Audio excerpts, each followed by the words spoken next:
ये 2 दिन पहले जनरल बाजवा साहब ने खिताब किया है, अपना आखिरी खिताब। जनरल साहब ने क्लेम किया कि उनके इदारे का सियासत से कोई ताल्लुक नहीं है।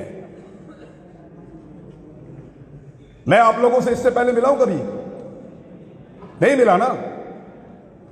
आपसे पूछ लेते हैं, क्या आपको लगता है कि जनरल साहब जो कह रहे हैं, general Qamar Javed Bajwa army chief Pakistan, कि उनके इदारे का सियासत से कोई ताल्लुक नहीं है, यह बात ठीक है? चलो जनरल साहब को भी दिखाते हैं ना। जनरल साहब देखें, उधर मोड़ो कैमरा, दिखाओ, मोड़ो कैमरे उधर। जिन लोगों को लगता है कि जनरल कमर जावेद बाजवा ने कहा कि सियासत से फौज का कोई ताल्लुक नहीं है, यह बात ठीक है, वो जरा हाथ खड़ा करें। ठीक है। अब जिनको लगता है कि फौज सियासत में रोल प्ले कर रही है, वो हाथ खड़ा करें।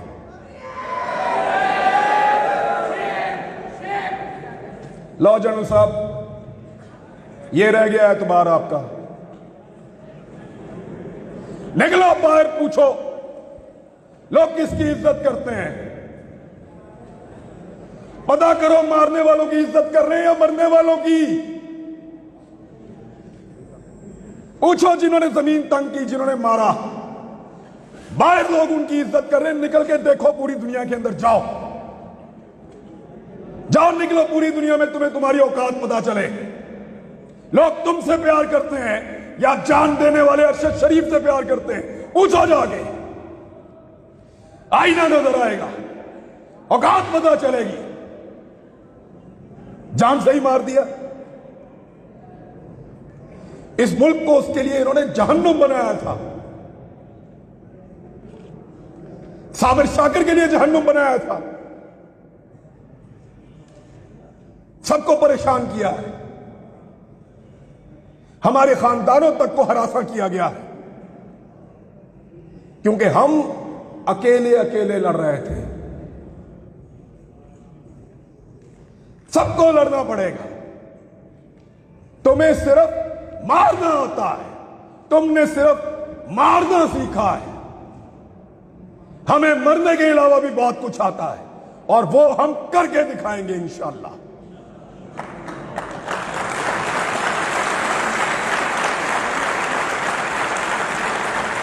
ये नहीं हो सकता कि तुम बंद कमरों के अंदर फैसले करो कि मुझे उसकी शक्ल पसंद नहीं है, वो मेरी बात नहीं सुनता, वो मेरे से ज्यादा मकबूल हो रहा है, वो मेरे मफाद के रास्ते में आ रहा है, वो मुझे ये नहीं दे रहा, वो मेरे कहने के ऊपर ये काम नहीं कर रहा, निकालो इसको, दूसरा लेकर आएंगे। क्यों?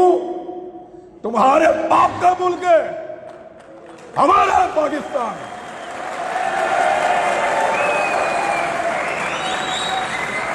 हम फैसला करेंगे, हम करेंगे, हम आप करेंगे, किसी को बंद कमरे के अंदर फैसला नहीं करने देंगे।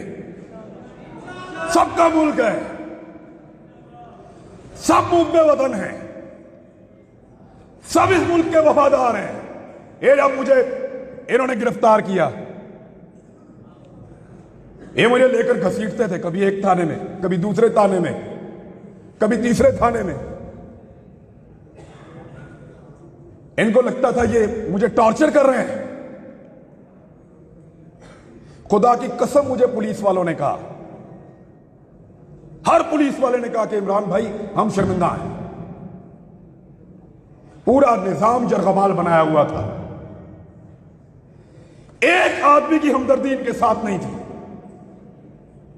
मैंने खुद देखा है, कोई आदमी सामने आकर कहता था, कोई छुप कर आकर कहता था, लेकिन सारे कहते थे तेरे साथ ज्यादती हो रही है।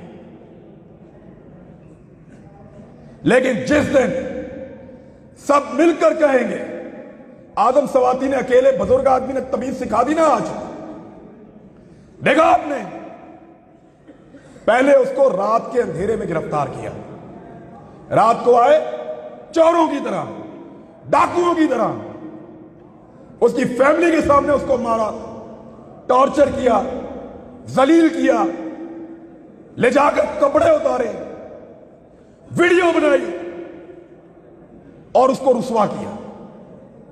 थोड़े दिन पहले की बात है, 1.5 महीना हुआ मेरे ख्याल में। आज आजम सवाती फिर गिरफ्तार हुआ है, लेकिन कैसे हुआ? सुबह मजिस्ट्रेट साहब आए, दरवाजा खटखटाया। आजम सवाती साहब घर में हैं? जी हैं, बाहर बुला लीजिए।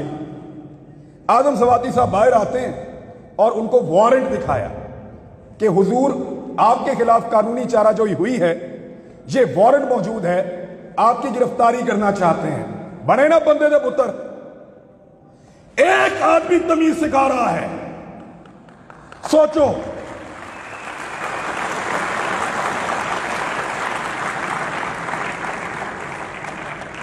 सोचो, एक 74 साल का आदमी तमीज सिखा रहा है।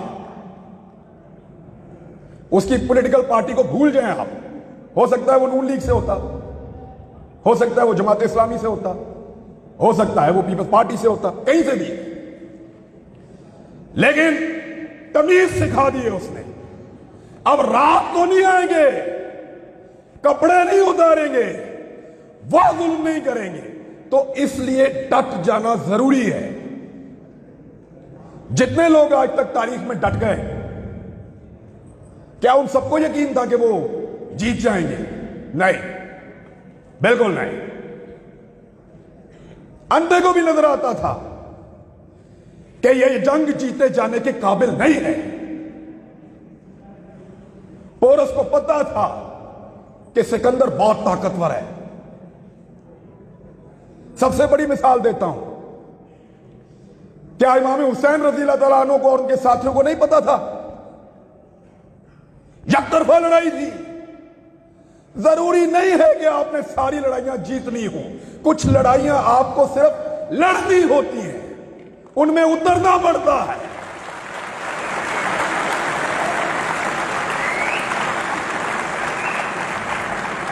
लड़ाई जीतने से मकसद नहीं है, लड़ाई लड़ने वालों में अपना नाम लिखाओ। मैं लड़ा था, मेरी लड़ाई थी, मैं उसके अंदर उतरा, मैं हक पर था। मैं जीता या हारा मेरा अल्लाह जानता है, वो फैसला करने वाला है। लड़ाई कौन जीता? इमाम हुसैन जीते या यजीद जीता? सबका इत्तेफाक है इस बात पे। तो फिर लड़ाई लड़ना सीखो, लेकिन इज्तिमाई फायदे के लिए। सर को नीचे फेंक देना, मसलिहत के तहत चुप हो जाना, इसको हमारे यहां पे लोग अक्लमंदी कहते हैं।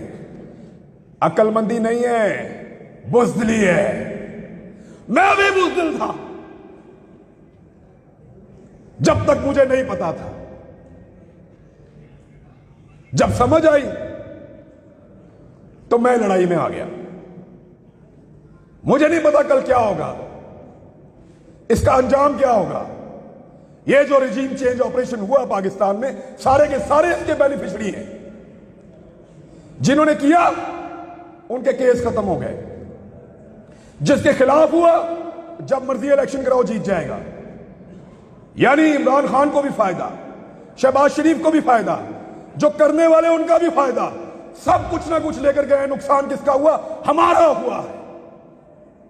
हमारा एक आदमी कम हो गया है। अगर दोबारा लड़ाई होगी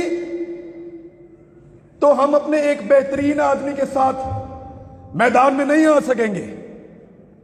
हमारा एक आदमी कम हुआ, अरशद शरीफ।